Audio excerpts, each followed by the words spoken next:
स्वागत छ। म रिवाज न्यौपाने। आज हामी कक्षा 10 को विज्ञान विषयको पाठ 13 पढ्दैछौँ। यस पाठको शीर्षक रहेको छ materials used in daily life. यस पाठमा आज हामीले पढ्न लागेको विषयवस्तु केमिकल पोल्युसन तथा सोलिड वेस्ट म्यानेजमेन्टसँग सम्बन्धित रहेको छ। आउनुहोस् आजको कक्षा सुरु गरौँ। तपाईँ हामीले यो विभिन्न उद्योगहरूले यसरी धुवाँ तथा विभिन्न ग्यासहरू यसरी बाहिर फ्यालिरहेको पनि देखेका छौँ। त्यसै गरी ती उद्योगहरूबाट निस्किने विभिन्न केमिकल भएको केमिकल युक्त पानी चाहिँ यसरी खोला नालामा सिधै यहाँ नजिकैको खोला छ भनेदेखि यो खोलामा चाहिँ सिधै यसरी लगेर हालिरहेको पनि देखेका छौँ। यसले के गर्छ त अथवा यस्ता खालको क्रियाकलापले हाम्रो वातावरणमा कस्तो असर गर्दछ त एकचोटि विचार गर्नुहोस्। त्यसै गरी तपाईँ हामीले स्कुलमा हाम्रो विद्यालयमा फोहोरलाई विभिन्न भागमा वर्गीकरण गर्नुपर्दछ र यसरी विभिन्न भागमा वर्गीकरण गरिसके पछाडि छुट्टा छुट्टै भाँडोमा जम्मा गर्नुपर्दछ भनेर हामीले सिकेका छौँ।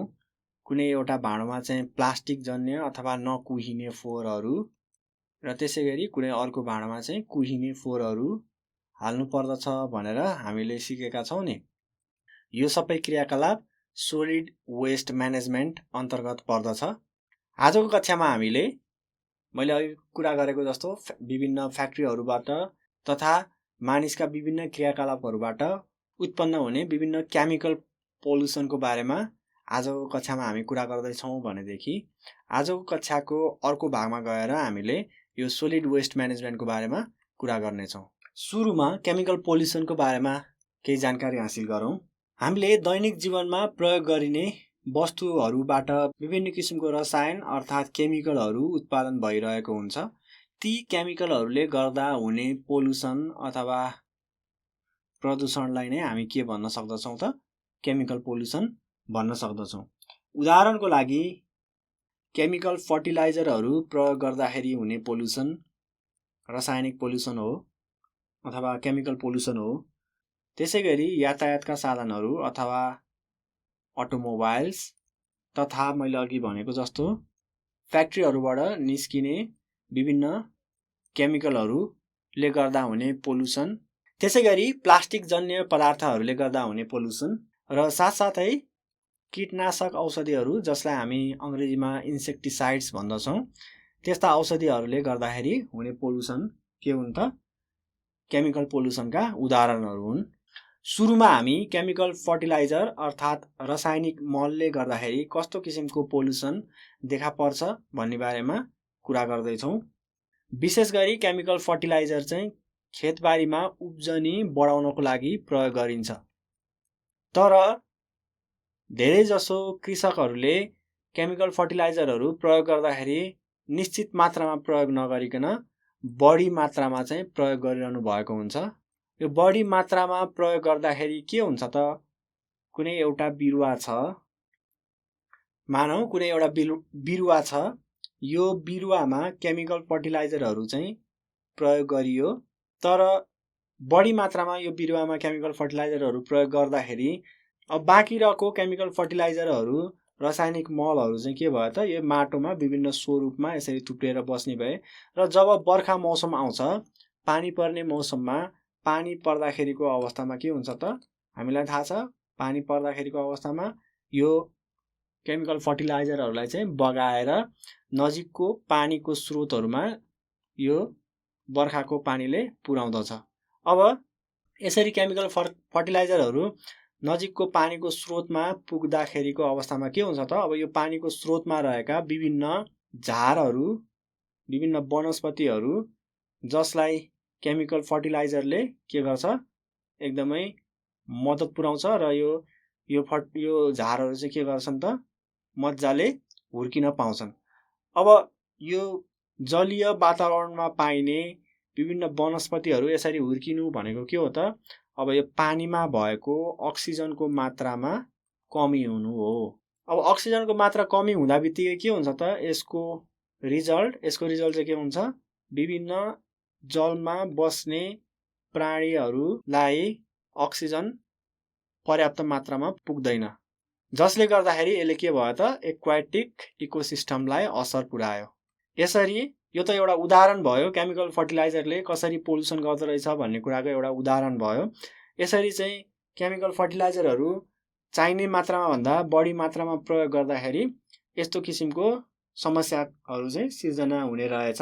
त्यसै गरी यो बगाएर लगेको रसायन चाहिँ खानेपानीको स्रोतमा पुग्छ र यो फेरि यो खानेपानीको स्रोतबाट मान्छेहरूले पनि खानेपानी चाहिँ प्रयोग गरिरहेका हुन्छन्। अब यो खानेपानीमा रसायनहरू मिसियो भने के हुन्छ त, अब मान्छेको स्वास्थ्यलाई पनि असर गर्दछ। यसरी पनि केमिकल फर्टिलाइजरको प्रयोगले मान्छेको स्वास्थ्यमा असर पुर्याउन सक्ने रहेछ। अब हामी अटोमोबाइल्स तथा इन्डस्ट्रियल वेस्टको बारेमा पढ्दैछौँ। त्यो भनेको यातायातको साधन र उद्योगहरूमा अथवा उद्योगहरूबाट फ्याँकिएका वस्तुहरूबाट कसरी प्रदूषण हुन्छ भन्ने बारेमा अब हामी पढ्दैछौँ। यातायातका साधनहरूबाट विभिन्न किसिमका हानिकारक रसायनहरू अथवा रासायनिक ग्यासहरू चाहिँ निस्किरहेका हुन्छन्। जस्तै उदाहरणको लागि कुनै एउटा कार छ र यो कारलाई राम्रो कन्डिसनमा राखेर राम्रो अवस्थामा राखेर नचलाउने हो भनेदेखि यसले हामीलाई थाहा छ एकदमै कालो धुवाँ यसरी बाहिर फाल्दछ। यो कालो धुवाँमा यस्तो खालको धुवाँमा चाहिँ कस्ता किसिमका ग्यासहरू हुन्छन् त, कार्बन मोनोअक्साइड, कार्बन डाइअक्साइड, त्यसै गरी sulphur dioxide, hydrogen sulphide, nitrogen dioxide जस्ता ग्यासहरू चाहिँ रहेका हुन्छन्। यी ग्यासहरू प्रत्यक्ष रूपमा पनि मान्छेको स्वास्थ्यलाई असर पुर्याउने खालका हुन्छन्। त्यसै गरी यी ग्यासहरू त भए नै गाडीहरूले फाल्ने धुवाँमा लिड, मर्करी जस्ता हानिकारक मेटलहरू पनि कतिपय अवस्थामा पाइन्छन्। यी लिड, मर्करी जस्ता मेटलहरू चाहिँ मान्छेहरूले श्वास प्रश्वास गर्दाखेरि होस् अथवा कुनै अन्य माध्यमबाट आफ्नो शरीरमा ग्रहण गरे भनेदेखि यी मेटलहरूले सजिलैसँग नराम्रो असर चाहिँ देखाउन थाल्दछन्। विभिन्न किसिमको रोगहरू लाग्ने, विशेष गरी श्वास प्रश्वासको समस्या देखा पर्ने, फोक्सोको रोगहरू लाग्ने चाहिँ हुन्छ। र विभिन्न उद्योगहरूको कुरा गर्नुहुन्छ भनेदेखि यी उद्योगहरूले यसरी धुवाँ त फाल्ने नै भए, यो धुवाँ फाल्दाखेरि जस्तै उदाहरणको लागि सिमेन्ट उद्योगको कुरा गर्नुहुन्छ भने यसमा सिमेन्टको मसिनो धुलो चाहिँ धुवाँसँगै यसरी फालिरहेको हुन्छ, जसले गर्दाखेरि यो धुलोले वरपरको पुरै क्षेत्र, पुरै एरिया चाहिँ ढाकेको हुन्छ र यो धुलो सिधै मान्छेको फोक्सोमा जान्छ श्वास प्रश्वास गर्दाखेरि, र जसले गर्दाखेरि मान्छेलाई विभिन्न किसिमको श्वास प्रश्वासको रोग पनि लाग्न सक्छ। यो त एउटा उदाहरण भयो। यो सँगसँगै विभिन्न किसिमको फ्याक्ट्रीहरू, जस्तै उदाहरणको लागि कपडा फ्याक्ट्रीमा, त्यसै गरी छाला फ्याक्ट्रीमा विभिन्न रसायनहरू प्रयोग गरेर छालाहरूलाई, कपडाहरूलाई प्रशोधन गर्ने गरिन्छ र त्यो प्रशोधन भइसके पछाडि जुन रसायन पानी चाहिँ बाँकी रहेको हुन्छ, रसायन मिसिएको पानी, त्यसलाई चाहिँ सिधै लगेर खोला नालामा पनि छोड्ने गरिएको पाइन्छ। यसले गर्दाखेरि यो खोला नालामा रहेको एक्वाटिक इकोसिस्टमलाई असर पुर्याउँदछ। त्यसै गरी सल्फर डाइअक्साइड, नाइट्रोजन डाइअक्साइड जस्ता ग्यासहरू हावामा मिसिँदाखेरि तिनीहरूले के गर्छन् त, विभिन्न किसिमको एसिडहरू चाहिँ बनाउँदछन्, जसले गर्दाखेरि एसिड रेन हुने समस्या पनि देखा पर्दछ। र यो एसिड रेन हुँदाखेरिको अवस्थामा हाम्रो वरपरको भौतिक भनेको फिजिकल र जैविक भनेको बायोलोजिकल वातावरणमा चाहिँ असर पुर्याउँदछ। र साथसाथै वायुमण्डलमा कार्बन डाइअक्साइड जस्तो ग्यासहरूको मात्रा बढ्दाखेरि हामीलाई थाहा छ कार्बन डाइअक्साइड ग्यास भनेको के हो त, ग्रिन हाउस ग्यास हो। यस्ता ग्यासहरूको मात्रा बढ्दाखेरि के हुने रहेछ त, त्यसो भए ग्रिन हाउस ग्यासले के गर्छ, टेम्परेचर, पृथ्वीको टेम्परेचर, वायुमण्डलको टेम्परेचर चाहिँ बढाउने काम गर्दछ। त्यही भएर मैले यहाँ टेम्परेचर इन्क्रिजेस भनेर लेख्न सक्छु। यसरी कार्बन डाइअक्साइड जस्तो ग्यासहरू वातावरणमा मिसिँदाखेरि वातावरणको टेम्परेचर बढ्न गई ग्लोबल वार्मिङको समस्या चाहिँ झन् बढी देखिने हुन्छ। यसरी अटोमोबाइल र इन्डस्ट्रियल वेस्टहरूले गर्दाखेरि विभिन्न किसिमको पोल्युसन हाम्रो वरपर भइरहेको हुन्छ। अब हामी सिन्थेटिक क्लिन्जरले कसरी वातावरण पोल्युसन गरिरहेको हुन्छ भन्ने बारेमा कुरा गर्दैछौँ। सिन्थेटिक क्लिन्जर भन्नाले यहाँनिर विभिन्न किसिमको लुगा तथा कपडा सफा गर्न बनाइएका केमिकलहरू हुन्। जस्तै उदाहरणको लागि साबुन र डिटर्जेन्ट। हामीलाई थाहा छ साबुनलाई हामीले कडा पानी अर्थात् हार्ड वाटरसँग मिसायौँ भनेदेखि यसले एउटा स्कम नामक खैरो पदार्थ बनाउँछ, जुन चाहिँ यो चाहिँ पानीमा के हुन्छ अघुलनशील हुन्छ र यो फेरि बायोडिग्रेडेबल पनि हुन्छ। त्यसै गरी यो डिटर्जेन्टलाई हार्ड वाटर होस् अथवा सफ्ट वाटर होस् योसँग मिसाउने हो भनेदेखि एउटा सोल्युबल केमिकल बन्दछ। यो सोल्युबल केमिकल चाहिँ के हुन्छ त सजिलैसँग बायोडिग्रेडेबल हुँदैन अथवा कुहिँदैन, जसले गर्दाखेरि यसले चाहिँ केमिकल पोल्युसन निम्ताउँदछ। र यो साबुन तथा डिटर्जेन्ट मिसिएको पानीलाई बिरुवामा लगेर हाल्ने हो भनेदेखि के हुन्छ त बिरुवालाई असर गर्दछ र कतिपय अवस्थामा बिरुवाहरू मर्नेसम्म अवस्थाको सिर्जना हुन्छ, जसले गर्दाखेरि यो साबुन पानी र डिटर्जेन्ट पानी चाहिँ सिधै बिरुवामा हाल्न हुँदैन। यसरी पनि यो साबुन पानी तथा डिटर्जेन्ट पानीहरूले चाहिँ हाम्रो वरिपरिको वातावरणमा असर गर्ने रहेछन्। अब हामी प्लास्टिकको बारेमा पढ्दैछौँ। यो प्लास्टिकले कसरी केमिकल पोल्युसन निम्ताउँदछ भन्ने बारेमा पढ्दैछौँ। प्लास्टिकलाई कुहिनको लागि हजारौं वर्ष लाग्दछ। यसको अर्थ प्लास्टिकलाई हामी के भन्न सक्दछौँ, नन बायोडिग्रेडेबल भन्न सक्दछौँ। जसले गर्दाखेरि प्लास्टिक चाहिँ यदि ढलको निकासहरूमा गएर अड्कियो भनेदेखि ढल बन्द हुने समस्या पनि देखा पर्दछ। त्यसै गरी प्लास्टिकलाई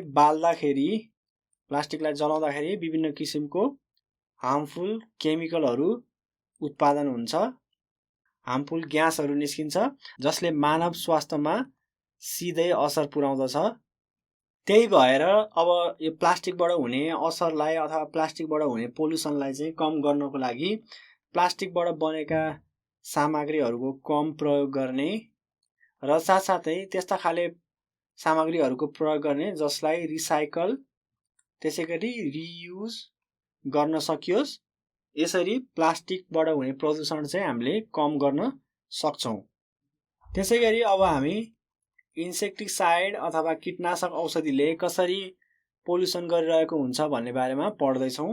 जस्तै खेतबारीमा विभिन्न किसिमको किराहरूलाई मार्नको लागि विभिन्न किसिमको औषधिहरू चाहिँ प्रयोग गर्ने गरिन्छ। उदाहरणको लागि DDT, त्यो भनेको यसको फुल फर्म डाइक्लोरो डाइफिनाइल ट्राइक्लोरोइथेन हो, यो DDT। त्यसै गरी BHC, त्यो भनेको बेन्जिन हेक्साक्लोराइड, त्यसै गरी मिथोक्सी क्लोराइड, एल्ड्रिन र डाइएल्ड्रिन जस्ता केमिकलहरू चाहिँ विभिन्न किसिमका किराहरू मार्नको लागि प्रयोग गरिन्छ। यस्ता किसिमको विषादीहरू प्रयोग गर्दाखेरि हुने हानिकारक असर भनेको के हो भनेदेखि यसले हानि गर्ने किराहरू मात्र नभई फाइदाजनक अथवा फाइदा गर्ने किराहरूलाई पनि असर गर्दछ। यसको अर्थ फाइदा गर्ने किराहरू पनि मर्न सक्छन्। त्यसै गरी यस्ता खालको केमिकलहरू प्रयोग भएका विभिन्न खानेकुराहरू खाँदाखेरि मानव स्वास्थ्यमा पनि सिधै असर पुर्याउँदछ। लामो समयसम्म यस्ता किसिमका औषधिहरू प्रयोग गरिएको खानेकुरा खाँदाखेरि क्यान्सर जस्ता रोगहरू लाग्ने सम्भावना बढेर जान्छ। त्यसै गरी क्यान्सर साथसाथै दम जस्तो रोग पनि लाग्न सक्दछ। त्यसै गरी विभिन्न चराचुरुङ्गीको प्रजनन स्वास्थ्यमा चाहिँ असर पुग्दछ, प्रजनन स्वास्थ्य अथवा प्रजनन प्रक्रियामा असर पुग्दछ। यो चराचुरुङ्गीहरूमा मात्र नभइकन माछाहरूमा पनि विभिन्न प्रजातिको माछाहरूमा पनि यो प्रजनन स्वास्थ्यमा अथवा प्रजनन प्रक्रियामा असर पुग्दछ। यिनीहरूले पार्ने अन्डा अथवा एगहरू चाहिँ इन्फर्टाइल हुन्छन्, जसले गर्दाखेरि यो इन्फर्टाइल एगहरूबाट इन्फर्टाइल अन्डाहरूबाट चाहिँ बच्चा उत्पादन गर्न यिनीहरू सक्षम हुँदैनन्, जसले गर्दाखेरि यदि दुर्लभ चराचुरुङ्गी तथा दुर्लभ प्रजातिका माछाहरू रहेका छन् भनेदेखि यिनीहरू लोप भएर जाने सम्भावना पनि रहन्छ र यसरी चाहिँ यो इन्सेक्टिसाइड्सहरूले विभिन्न किसिमको असर पुर्याउने रहेछ। त्यसो भए हामीले रासायनिक प्रदूषणबाट कसरी बच्न सक्दछौँ त? केमिकल पोल्युसनलाई कसरी घटाउन सकिन्छ भनेर मैले लेखेको यहाँनिर ways to reduce chemical pollution. प्लास्टिकको कम प्रयोग गर्ने, जुन अघि पनि मैले भनिसकेँ। त्यसै गरी माटोको जाँच गरेर मात्रै विभिन्न रासायनिक मलहरूको प्रयोग गर्ने। त्यसै गरी यातायातका साधनहरूबाट उत्पन्न हुने फोहोर अथवा प्रदूषण चाहिँ कम गर्नको लागि यातायातको साधनहरूलाई समय समयमा मर्मत गरेर सही अवस्थामा राख्ने। उद्योगहरूबाट फालिने फोहोरहरूलाई प्रशोधनपछि मात्र बाहिरी वातावरणमा मिसाउने। त्यसै गरी घरायसी फोहोरलाई चाहिँ अर्थात् घरबाट निस्किने फोहोरहरूलाई चाहिँ कम्पोस्ट मल बनाउनको लागि प्रयोग गर्ने, कम्पोस्ट फर्टिलाइजर बनाउने। त्यसै गरी इन्सेक्टिसाइडको कम प्रयोग गर्ने र गर्नै पर्दाखेरि पनि उपयुक्त मात्रामा प्रयोग गर्ने। यी प्रक्रियाहरू अपनाएर हामीले चाहिँ केमिकल पोल्युसनलाई घटाउन सक्छौँ। अब हामी सोलिड वेस्ट म्यानेजमेन्टको बारेमा पढ्दैछौँ। सोलिड वेस्ट म्यानेजमेन्ट भनेको ठोस फोहोर व्यवस्थापन भनिएको हो। अब यस अन्तर्गत ठोस फोहोरलाई कसरी व्यवस्थापन गर्न सकिन्छ भन्ने बारेमा हामी हेर्दैछौँ। यस अन्तर्गत विभिन्न चरणहरू रहेका छन्। जस्तो सुरुको चरणलाई हामी कलेक्सन एन्ड ट्रान्सपोर्टेसन भन्न सक्दछौँ। यो भनेको सङ्कलन तथा विस्थापन। कलेक्सन गर्दाखेरि अथवा सङ्कलन गर्दाखेरि कुहिने फोहोर र नकुहिने फोहोर छुट्याएर सङ्कलन गरी ती फोहोरहरूलाई चाहिँ उपयुक्त ठाउँमा विस्थापन गर्नुपर्दछ। यस पछाडिको चरण भनेको सेग्रिगेसन एन्ड वेस्ट म्यानेजमेन्ट। यसमा पनि हामीले कुहिने तथा नकुहिने फोहोरहरू छुट्याएर यसलाई व्यवस्थापन गर्न सक्दछौँ। कुहिने फोहोरहरू छ भनेदेखि तिनीहरूबाट हामीले कम्पोस्ट मलको तयारी गर्न सक्दछौँ भनेदेखि, नकुहिने फोहोरहरू छन् भनेदेखि तिनीहरूलाई हामीले रिसाइकल अथवा रियुज गर्ने किसिमको व्यवस्था गर्न सक्दछौँ। त्यसै गरी अर्को यो फोहोर मैला व्यवस्थापनको सोलिड वेस्ट म्यानेजमेन्टको अर्को चरण रहेको छ प्रोसेसिङ एन्ड डिस्पोजल। यो भनेको जस्तो अब फोहोरहरूलाई चाहिँ प्रशोधन गरेर मात्र डिस्पोजल गर्नुपर्दछ अथवा बाह्य वातावरणमा मिसाउनुपर्छ भनेर मैले अघि कुरा गरेको थिएँ। उदाहरणको लागि फ्याक्ट्रीहरूबाट निस्किने रासायनिक पानी छ भनेदेखि त्यो पानीलाई अथवा त्यो पानीमा रहेको रसायनहरू फिल्टर गरेर मात्र बाँकी पानी चाहिँ हामीले खोला नालामा मिसाउन सक्दछौँ। यस पछाडिको चरण भनेको ल्यान्डफिल डम्पिङ। अब प्रोसेसिङ गरिसके पछाडि अथवा त्यसमा भएको हानिकारक पदार्थहरू निकालिसके पछाडि अब त्यसलाई कहाँनिर लगेर हामीले डम्प गर्ने हो अथवा व्यवस्थापन गर्ने हो, त्यहाँनिर चाहिँ हामीले व्यवस्थापन गर्नुपर्ने हुन्छ। यसको लागि चाहिँ हामीले जमिनहरू छान्दाखेरि जुन जमिनमा हामीले सोलिड वेस्टको व्यवस्थापन गर्दैछौँ त्यो जमिन चाहिँ मानव बस्तीभन्दा टाढा हुनुपर्दछ र त्यसको अध्ययन गरेर मात्र यो ल्यान्डफिल चाहिँ हामीले चुज गर्न सक्दछौँ अथवा छान्न सक्दछौँ। त्यसै गरी यसको अर्को स्टेज रहेको छ इन्सिनेरेसन। यो भनेको फोहोर मैलाहरू जलाउन पर्ने छ भनेदेखि हामीले जलाउन सक्दछौँ। यसरी चाहिँ हामीले सोलिड वेस्ट म्यानेजमेन्टलाई यो चक्रमा गएर व्यवस्थापन गर्न सक्दछौँ। हामी आजको कक्षाको लगभग अन्त्यतिर आइपुगेका छौँ। हामीले आज के पढ्यौँ भन्ने बारेमा एकचोटि जानकारी हासिल गऱ्यौँ। हामीले आजको कक्षाको सुरुवातको भागमा केमिकल पोल्युसनको बारेमा पढ्यौँ।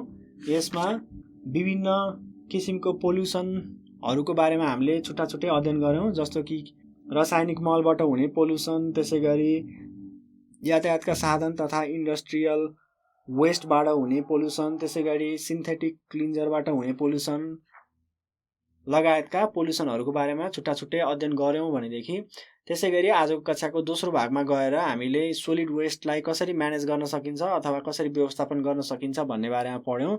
यसमा हामीले विभिन्न चरणहरूको बारेमा अध्ययन गऱ्यौँ। यसमा कतिवटा चरण रहेको थियो? कलेक्सन एन्ड ट्रान्सपोर्टेसन, त्यसै गरी सेग्रिगेसन एन्ड वेस्ट म्यानेजमेन्ट, त्यसै गरी processing and disposal, landfill dumping र इन्सिनेरेसन गरेर जम्मा 5 वटा चरणमा हामीले सोलिड वेस्ट म्यानेज गर्न सक्छौँ भन्ने कुराको हामीले आजको कक्षामा अध्ययन गऱ्यौँ। जानुभन्दा अगाडि तपाईहरुलाई निम्न प्रश्नहरू मैले गृह कार्यको रूपमा छोडेर जानेछु। प्रश्न नम्बर 1, केमिकल पोल्युसन भनेको के हो? केमिकल पोल्युसनका कारणहरू छलफल गर्नुहोस्। त्यसैगरी तेस्रो नम्बरको प्रश्न, DDT र BHC को पूर्ण रूप अर्थात् फुल फर्म लेख्नुहोस्। चौथो प्रश्न, केमिकल पोल्युसनलाई कसरी कम गर्न मिल्छ? यसको बारेमा छलफल गर्नुहोस्। र अन्तिम तथा पाँचौं प्रश्न, सोलिड वेस्ट म्यानेजमेन्टको विभिन्न चरणहरूको बारेमा लेख्नुहोस्। आजको कक्षाको हामी अन्त्यतिर आइपुगेका छौँ। जानुभन्दा अगाडि तपाईहरुलाई कुनै जिज्ञासा लाग्यो भनेदेखि हामीलाई सम्पर्क गर्न चाहिने इमेल ठेगाना छोडेर जानेछु। हाम्रो इमेल ठेगाना रहेको छ learning@dearwork.edu.np। यस इमेल ठेगानामा तपाईहरुले आफूलाई लागेको जिज्ञासा साथसाथै हामीलाई सल्लाह सुझाव पनि पठाउन सक्नुहुनेछ। आजको कक्षा सकियो। धन्यवाद।